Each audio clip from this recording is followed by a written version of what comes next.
오늘 우리에게 주어진 우리 성경 말씀에는 오늘 본문에서 바울은 그런 말을 합니다. 아버지는 많지 않다. 내가 너희를 복음으로 낳았고 또 너희는 나를 본받는 자가 되라고 16절에 우리에게 말씀을 하고 있어요. 그래서 우리는 어떤 신앙을 본받아야 할 것인가? 우리는 이 본받아야 할 신앙의 기준을 오늘 우리가 한번 생각해 봐야 될 것입니다. 우리가 본받아야 할 신앙.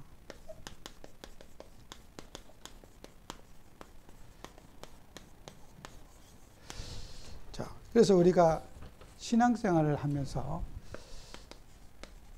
우리 그리스도인들의 우리가 삶을 한번 우리가 잘 살펴봐야 되겠습니다. 그래서 디모데후서 3장 10절에서 17절에 보면은 디모데에게 이런 말을 하지요. 12절에 보면은 그리스도 예수 안에는 경건하게 살고자 하는 박해를 받으리라 그랬어요. 또 13절에는 악한 사람들과 속이는 자들은 더욱 악하여져서 속이기도 하고 속기도 하나니 그러나 너는 배우고 확신한 일에 거하라. 너는 내가 누구에게서 배운 것을 알며 또 어려서부터 성경을 알았나니 성경은 능히 너로 하여금 그리스도 예수 안에 있는 믿음으로 말미암아 구원에 이르는 지혜가 있게 하느니라 그랬어요. 그래서 우리는 복음 가진 우리 하나님 자녀들은 이 복음에 대한 또 복음을 위한 수고와 헌신을 우리가 해야 되겠죠. 우리가 복음을 가진 하나님과 수고 헌신해야 되는데 우리가 정말 이렇게 하나님을 경건하게 살면은 칭찬을 받고 인정을 받아야 되는데 어떻게 한다 그래? 우리는 박해를 받는다.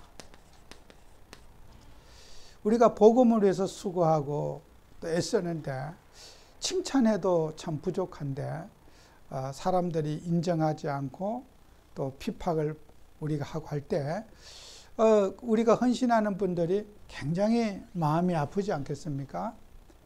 우리가 정말 수고한 분들을 격려해주고 또 수고하셨다고 인정해주면 좋은데 세상은 반대요. 수고하고 애쓴 사람을 멸시하고 무시하는 그런 것들이 우리가 있다고 말씀하고 있지 않습니까? 그래서 우리는 이 세상과 같이 살다 보면은 사람들은 이런 이제 우리는 불신자가 가지고 있는 가치관과 불신자의 이런 가치관이 하나님의 자녀들의 이 삶과 대립이 되어져요. 그래서 여러분이 이 세상 사람들 살아가는 모습들을 다 다양하게 있지만은 이 모든 갈등과 문제는요, 거의 공유하고 있어요. 그래서 공감을 하고 있는 거죠. 여러분 세상 사람들이 가지고 있는 갈등 문제 다 공감이 되는 문제란 말이에요. 불신자끼리는. 그래서 불신자들은 자기들끼리 소통이 잘 돼요. 갈등과 문제가 공감이 잘 되는 생활 속에 살기 때문에 우리 하나님의 자녀들이 가지고 있는 영적인 가치관과 불신자가 가진 가치관과 충돌하게 되는 거예요. 그래서 저는 이렇게 연세 드신 분들 이렇게 보면요.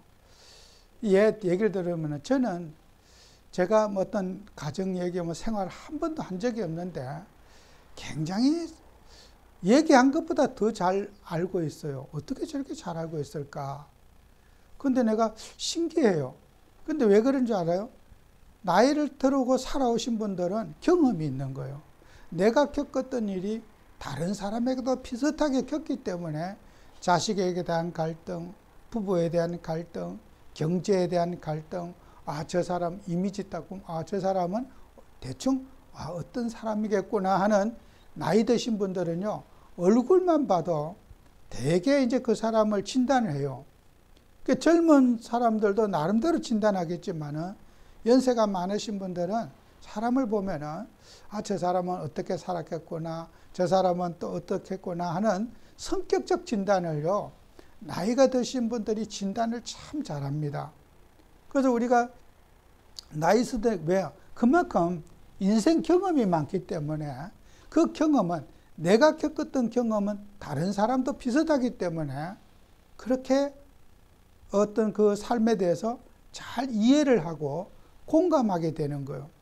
그래서 우리가 하나님 자녀들은 불신자들이 살아오고 세상에 갈등하고 문제 느끼고 이런 모든 것들이 얘기를 하면 공감이 되기 때문에 서로 잘 소통이 되어져요.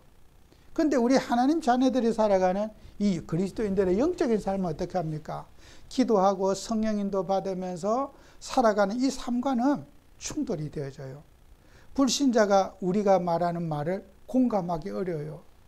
우리가 찬송하고 기도하고 기쁘게 즐겁게 산다. 이것이 불신자는 좋은 것 같지만 공감이 되지 않기 때문에 우리가 어떻게 해요? 박해하는 거예요. 그런데 불신자들은 갈등과 문제 얘기하면 공감이 되기 때문에 정이 통하고 같이 어울리고 놀기가 편한 거예요. 그래서 우리가 불신자하고 어디 놀러를 간다 모임을 가지면요. 우리 성도들은 불편해요. 불신자도 또 우리 보면 불편해지는 거예요. 공감이 안 되기 때문이잖아요. 그래서 우리는 당연히 우리 하나님의 자녀들은 영적인 생활에 늘 치중하다 보니까 불신자들이 살아가는 그 애환과 우리는 마음에 거리를 두기 때문에 거리가 있기 때문에 공감이 안 되기 때문에 어떻게 해요? 우리를 싫어하고 박해한단 말이에요. 그래서 우리는 이런 것들을 당연히 여기라 그래. 당연히 여기라는 거예요. 내가 뭘 잘못해서 저 사람이 나를 박해해, 나를 싫어해 이럴 게 아니라 여러분이 불신자가 우리의 삶에 공감이 안 되기 때문에 그 핍박하는 거예요. 그걸 당연하게 여겨야지 내가 뭘 잘못해서 핍박받는 것이 아니라는 거예요. 그래서 우리는 불신자들의 상태를 이해하고 또 저는 사람들의 어떤 갈등 문제 들을 때도 내 얼굴을 쳐다보면 저 목사님은 어떤 분이겠다. 불신자들이 나를 더 잘 파악해요. 얘기 안 해도 저 목사님은 어떤 성격이겠고 어떤 겠다. 불신자는 더 예리하게 저를 잘 파악하고 있어요. 설명할 필요 없어요. 내 성격이 이렇다고 불신자에게 말할 필요가 없어요. 왜 불신자는요? 그런 거 뜯어보는 게 전문성을 갖고 있어요. 사람 살피고 사람 그렇게 타보는 게 그 사람들의 체질이기 때문에 제가 내 성격이 이렇다 그거 말 안 해도 말하기 전에 나를 다 알고 있어요. 그래서 우리는 그들이 불신자가 진단하는 그 눈이 아닌 하나님의 자녀 그리스도인들이 가지고 있는 가치관 속에 판단하고 불신자가 뭐라고 한다 할지라도 우리는 우리의 길을 가야 되는 거죠. 우리가 불신자 흉내 내가지고 불신자의 마음을 맞출 수 있겠습니까? 못 맞춥니다. 우리는 하나님의 자녀가 되었고 성령의 사람이 되었는데 불신자하고 같이 논다고 불신자가 되는 게 아니에요. 오히려 더 우스운 꼴이 되어져요. 우리가 불신자 흉내를 내도 불신자가 우리를 보면 비웃어요. 저 사람들은 우리하고 안 맞는 사람인데 참 애쓰고 있다, 노력하고 있다. 다 알아요. 그냥 당신은 당신 행동대로 하세요. 이게 더 편한 거야. 근데 우리가 불신자 기분 맞춰준다고 하면요. 불신자도 힘들고 우리도 힘들어요. 성도는 성도의 삶을 누리고 기도의 삶을 누리고 예배의 삶을 누려야 될 거 아니에요. 그래서 여러분들은 항상 기도하면서 우리는 그리스도인들이 가져야 될 삶, 이걸 기억하고 불신자들의 갈등과 문제에 우리가 속지 말자. 그 다음에 여러분들은 성령의 감동을 또 받아 살아야 돼요. 그죠? 이게 더 중요한 말이잖아요. 디모데후서 3장 16절에 모든 성경은 하나님의 감동으로 된 것으로 교훈과 책망과 바르게 함과 의로 교육하기에 유익하니 이는 하나님의 사람으로 온전하게 하며 모든 선한 일을 행할 능력을 갖추게 하려 함이라. 우리는 마귀가 준 감동을 사는 것이 아니라 성령의 감동을 받아 살아가는 거예요. 성경을 볼 때도 성령의 감동을 받아 성경을 보고 우리가 정말 예배 드릴 때도 성령의 감화와 감동으로 예배 드리고 사람을 대할 때도 성령의 감동을 받아서 말하고 생각해야 되는데 이 불신자가 생각하는 판단 기준 가지고 하면은 우리 성도님들이 참 고생을 많이 하게 됐어요. 그러니까 우리는 항상 성령의 감동을 받고 살아야 된다. 그 다음에 우리는 하나님 자녀들은 꼭 기억할 것이 이 영적 교만과의 싸움을 해야 돼요. 영적 교만과의 싸움. 자, 우리가 왜 영적 교만이 왜 생기느냐? 교회를 처음 다닌 사람은 영적 교만이 생길 수가 없어요. 왜요? 교회를 오래 다닐수록 또 교회 다닌 경험이 많아요. 섬겨봤던 그런 뭘 내가 했던 경험이 많아. 경험이 많기 때문에 어떻게 해요? 경험 가지고 사람을 판단하게 되고 경험 가지고 사람을 평가하게 되기 때문에 나도 모르게 교회를 오래 다니면은 내가 쌓은 경력과 경험 때문에 판단하게 되고 어린 새가족들을 이렇게 함부로 판단하게 되는 그런 교만에 빠지게 되는 거예요. 처음부터 교만한 사람 없어요. 주님의 일을 하다 보면은 오래 다닌 것은 좋은 신앙인데 오래 다니다 보면 나는 막 몇십 년 다녔다. 나는 못해서부터 다녔다. 이렇게 사람들은 그 자기를 자꾸 과시하게 되거든요. 야, 이제 금방 믿은 사람이 뭘 알아? 나는 50년 다녔어. 나는 내 엄마 뱃속에서부터 다녔어. 그 자부심이 교만에 이르게 되는 거예요.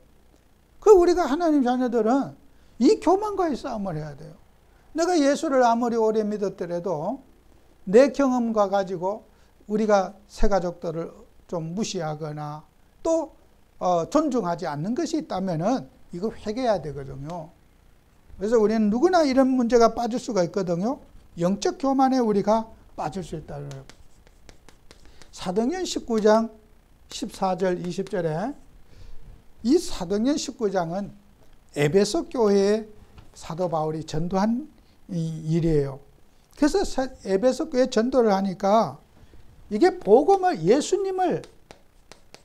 예수님을 경험치 못한 사람, 체험하지 못한 사람, 예수님을 체험하지 못한 사람들이 바울이 귀신 쫓아내고 병 고치고 하니까 그 서기와 제사장의 그 아들이 7명이 있었는데 그 서기와의 유대 제사장 아들이 7명이 있었는데 7명이 야 우리도 귀신 쫓아내고 이러면 돈 벌겠구나. 그래서 막 귀신 안 물러가라고 막 외친 거야. 그랬더니 그 귀신 들린 자가 서대와의 7 아들한테 달라들어갖고 내가 바울도 알고 예수도 아는데 너는 누구냐 하면서 막 옷을 홀딱 벗겨서 막 벗은 몸으로 도망을 하게 된 거예요. 제사장의 아들이면은요, 늘 예배하고 하나님을 섬기는 그런 집에 태어났잖아요. 야, 우리가 어릴 때부터 엄마 뱃속에서부터 내가 하나님 믿은 사람인데 우리도 저런 거 하면 되겠구나 하고 용기와 자신을 갖고 했는데 귀신이 오히려 달라들고 막 옷을 홀딱 벗기고 도망을 가게 된 거야. 이렇게 예수님을 경험하지만들이 그리스도를 예수님을 흉내내는 사람들이 많다는 거예요. 여러분 이 세상에도요, 가짜 예수님을 경험하지 못하고 예수님 흉내내는 사람 많아요. 정말 예수님 믿고 예수 이름으로 기도하고 예수 이름의 능력을 체험해야 되는데 예수님 흉내내는 사람이 얼마나 많습니까? 가짜들이 많아요. 우리가 이 하나님 자녀들은 이 예수님을 경험하지 못하는 자들이 항상 문제를 껴요. 그리고 또 뭐요? 자기 이익을 따라서 움직이게 되는 거 아니겠어요? 막 제사장들이 야 이거 하면은 우리가 막 사람들 전도하고 이러면은 돈 벌겠구나. 병 고쳐주고 이렇게 헌금 받으면 돈 벌겠구나. 부자 됐구나. 이게 이익을 따라 움직이는 거예요. 여러분 우리는 하나님 자녀들은 우리는 교회 하나님의 영광을 위해서 헌신해야지 이렇게 예수님을 경험하지 못한 사람처럼 자기를 과시하려고 하거나 나도 이렇게 됐으니까 뽐때 한번 보이려고 하는 거라든지 이런 것들. 금방 예수 믿어도 우리가 존중하면서 하나님의 일을 잘 할 수 있는 분들이 많은데 꼭 이렇게 막 횟수를 따지고 어떤 교육을 따지고 이렇게 해서 이렇게 우리는 사람들을 우리도 모르게 억압하고 누르는 경우가 많단 말이에요. 그래서 우리가 영적 교만과의 싸움을 해야 된다. 우리는 모든 사람을 존중하고 사랑하는 그런 응답을 우리가 받도록 하고, 우리 하나님 자녀도 어떻게 해요? 예수님을 누리는 증인이 돼야 된다. 그죠? 예수님의 능력을 누리는 증인이 되도록 해야 된다. 그래서 예수님을 누리는 증인이 되려면요, 사도행전 19장 10절에서 13절에 있는 내용이거든요. 에베소 교회에 이 예수님께서 회당에서 바울이 복음을 전하는데, 에베소에서 3개월 동안 복음을 전하게 되니까 에베소 지역에 막 하여튼 이 회당에서 복음을 전하니까 회당에 있는 사람들 다 하나님 믿는 사람들이잖아요. 예배를 사랑하는 사람. 이 사람들이 변화가 되니까요, 현장이 또 변화받고 교회가 뒤집어진 거예요. 그 다음에 이 에베소 지역에요, 두란노라는 곳에서 2년 동안 바울이 복음을 전했어요. 그 두란노라는 서원에서 우리로 말하면 거기에 이렇게 공부하는 학교와 같은 곳이거든요. 그런 데서 사람들 모인 곳에서 2년 동안을 말씀 운동하니까 에베소에 있는 사람들에게요, 막 능력과 기적이 나타나는데, 바울의 손수건만 흔들어도 귀신이 떠나가고 막 질병이 나사지고, 그래서 주 예수 이름으로 부르는 곳마다 기적이 일어나는데요, 에베소 지역에 우상 숭배하고 이런 사람들이 돌아와가지고 그 점수라던 책 있잖아요. 그걸 다 모아니까 그걸 전부 다 모아서 불태웠어요. 그랬더니 그것이 뭐야? 은 5만이나 되더라 그랬어요. 어마어마한 에베소의 우상이 다 무너지게 되는 그런 역사를 보게 된 거죠. 그래서 우리는 이 말씀 운동을 통해서 지역의 흑암을 꺾고 예수님의 능력을 보이는 우리가 되어야 됩니다. 그래서 우리가 오늘 본문에도 그런 내용이 있잖아요. 고린도전서 4장 19절 20절에도 주께서 허락하시면 내가 너희에게 속히 나가서 교만한 자들의 말이 아니라 오직 그의 능력을 알아보겠으니 하나님의 나라는 말에 있지 아니하고 오직 능력에 있습니다. 여러분요, 하나님의 능력이 여러분에게 나타나야 돼요. 여러분이 가는데 귀신이 떠나가고 각종 문제들이 해결되어지고 병든 자들이 치유가 일어나고 불안한 곳에 평안이 일어나고, 우리가 능력을 보여야 되는 거죠. 이론적으로 우리가 사는 것이 아니라 여러분이 기도해서 정말 세상의 사탄 마귀가 끊어지는 능력의 증인이 돼야 될 거 아니에요. 예수 믿는 사람은 말로만 예수 믿는 게 아니에요. 그래서 우리는 하나님이라는 우리에게 이런 응답을 우리가 받아야 될 것이다. 그 다음에 우리는 일꾼과 제자를 세우는 축복을 받자. 우리가 일꾼과 제자를 세워야 되는데, 오늘 우리가 고린도전서 16장 10절에서 12절에 디모데를 이제 파송하는 내용이잖아요. 오늘 본문도 마찬가지지만은. 그래서 12절에 보면은 16장 10절에 보면은 디모데가 이르거든 너희는 조심하여 그로 두려움 없이 너희 가운데 있게 하라. 이는 그도 나와 같이 주의 일에 힘쓰는 자임이라. 그러므로 누구든지 그를 멸시하지 말고 평안히 보내어 내게로 오게 하라. 나는 그가 형제들과 함께 오기를 기다리노니 그랬어요. 이 디모데라는 사람을 교회에다가 일꾼으로 파송하는데, 젊은 이제 일꾼을 파송하니까요, 나이 든 분들이 뭐예요? 영적으로 교만하고, 야, 우리가 지금까지 수십 년 예수님 따라다니면서 보고 듣고 배운 거 있는데 저 새파랗게 젊은 사람이 뭐 하겠느냐, 이렇게 강단에 디모데를 세우려고 하는 마음이 없었단 말이에요. 바울은 젊은 우리 디모데를 강단에 세워달라 부탁한 거예요. 야, 우리는 어릴 때부터 예수님 따라다니면서 예수님과 동행하면서 사도들과 제자들이 얼마나 열심히 다녔습니까? 그런 우리가 말씀을 전하고 가르쳐야지 저 어린 디모데가 와가지고 무슨 말씀을 전하겠느냐? 그 나이를 보고 멸시하고 무시하게 된 거예요. 그러니까 바울이 뭐래요? 그 우리 디모데를 무시하지 말아달라. 그 젊은 사람을 말씀 운동 세워서 교회 일꾼으로 써달라는 거예요. 우리가 하나님이라는 우리에게 정말 이런 우리가 일꾼과 제자를 세우고 우리가 영적으로 교만해서 저런 아직도 철도 없고 말이야. 제대로 갖추지도 못하고 뭐 경험도 없는 사람 뭐 세우면 안 된다. 아닙니다. 우리 신앙은 경험으로 하는 게 아닙니다. 누구든지 예수 믿고 기도할 때 하나님이 응답 주시고 성령이 우리를 이끌어 가시는 겁니다. 우리가 경험 있는 사람을 갖고 쓰시는 게 아니에요. 어떤 면에서는 인간의 경험이 필요 없습니다. 누구라도 성령의 인도하심 받으면 되거든요. 그래서 우리는 일꾼의 기준은 하나님의 인도를 받는 거죠. 그래야 우리가 이런 사람들을 가지고 어떻게 합니까? 세상의 타락문화 이길, 그죠? 이 타락문화 이길 제자를 세우는 것이 우리의 뜻이에요. 하나님의 사명이에요.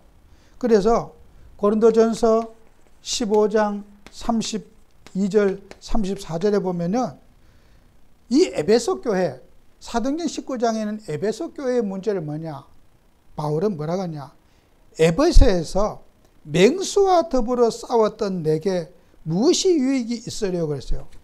에베소 교회에 바울이 해당에서 3개월, 두란노에서 2년 동안 한 것을 맹수와 싸웠다. 맹수. 이거 맹수가 뭐냐? 바울이 표현하는 이 맹수가 있어요.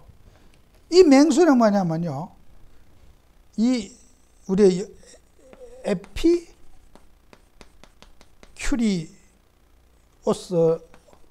철학이라고 하는 건데, 이는 쾌락주의를 말해요. 쾌락주의. 술이나 먹고 놀고 즐기는 그런 거. 고린도 교회가요. 이런 에피큐로스 철학이 돌아와가지고 먹고 놀고 즐기는 쪽으로 향락적으로 흘러가게 된 거예요. 교회가. 그걸 갖고 바울은 맹수와 같다. 맹수. 사람이 여러분이 한번 먹고 놀고 즐기자 보면요. 고생하고 수고하는 것을 힘들어해요. 좋은 환경에 살던 사람이 어려운 데 차고 어려운 데 가서 복음 전하는 것을 힘들어한단 말이에요. 저도 이렇게 복음 운동하면서요. 제가 10년 전, 20년 전에는 해외 현장에 갈 때는 정말 그 가는 것만 해도 감사해가지고 어떨 때는 성경 베개하고 어떤 때 교회 그 마룻바닥 같은데 이불도 안 덮고 옷까지 배에 수건에 걸쳐서 잔 적도 있고 참 그럴 때도 막 불편한 게 없었어요. 그게 뭐 한 번도 내가 그렇게 생활해갖고 병난 적도 없고 잘 없어요. 잠자리가 뭐 불편한지 그런 거 생각해 본 적도 없고 옷 있는 대로 다 입고 추워가지고 양말까지 다 신고 막 얼굴에 추워서 또 수건 덮어 쓰고 그렇게 잔 적도 있고 그런데도 불편함을 못 느꼈어요. 근데요, 세월이 지나니까 어떻게 해요? 지금 그렇게 내가 하라면요, 아마 그 다음날 몸이 쑤셔서 못 날 거예요. 어느 지역에 가니까요, 밤에 일본 같은 데는 이게 온돌이 없어요, 겨울에. 우리는 온돌이 있어서 어느 데나 따뜻하잖아요. 근데 그 히터, 온풍기 히터를 틀었는데요, 그 아침에 일어나니까 온몸이 빡빡 굳어버려요. 그 히터를 끄면 추워서 안 되겠지. 히터 또 건조해서 히터도 엄청 큰 거예요. 다대미로 된 어떤 이상한 집인데요. 하여튼 일어나니까 온몸이 덜덜 떨리더라고요. 그것도 또 일어나가지고 얼굴 감고 고양이 세수하고 가방 들고 강의 말씀 전하러 다녔는데요. 아무렇지도 않았어요. 그냥 또 건강에 문제가 된 적도 없어요. 그런 것들이 불편함을 못 느꼈어요. 지금 그렇게 하라면 할 수 있겠어요? 못해요.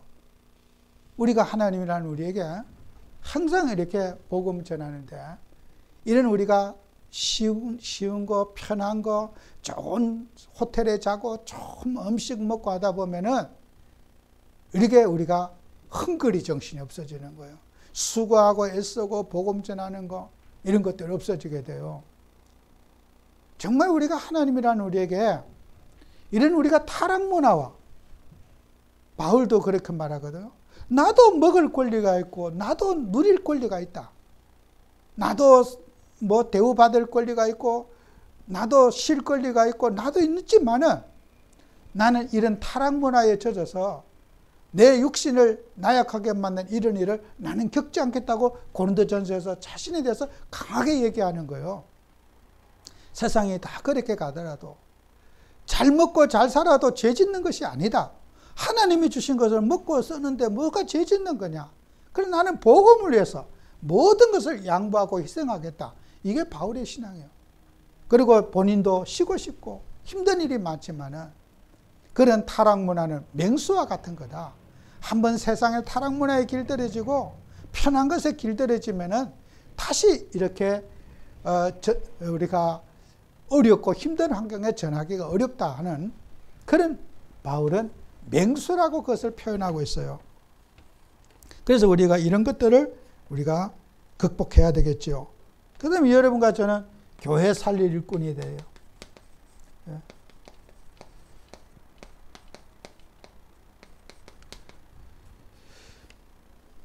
교회 살릴 일꾼. 그래서 고린도전서 4장 1절에서 2절에 사람이 마땅히 우리를 그리스도의 일꾼이요 하나님의 비밀을 맡은 자로 여길지어다. 그리고 맡은 자들의 구할 것은 충성이다.